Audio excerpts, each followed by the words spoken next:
বিশ্বের উৎপত্তি সম্পর্কে পবিত্র কোরআনে বলা হয়েছে, আল্লাহ নভমণ্ডল ও ভূমণ্ডলের সৃষ্টিকর্তা। পবিত্র কোরআনে যে কথা বলা হয়েছে তা সমসাময়িক কালের বিজ্ঞানের আবিষ্কারের সাথে পুরোপুরি সামঞ্জস্যপূর্ণ।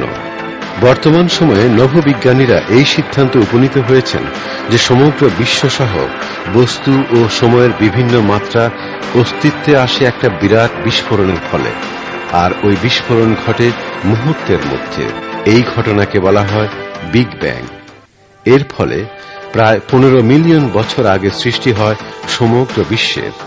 ওই বিস্ফোরণের ফলে শূন্য থেকে সবকিছুর সৃষ্টি হয়, আর ওই বিস্ফোরণ ঘটে শুধুমাত্র একটা বিন্দুতে।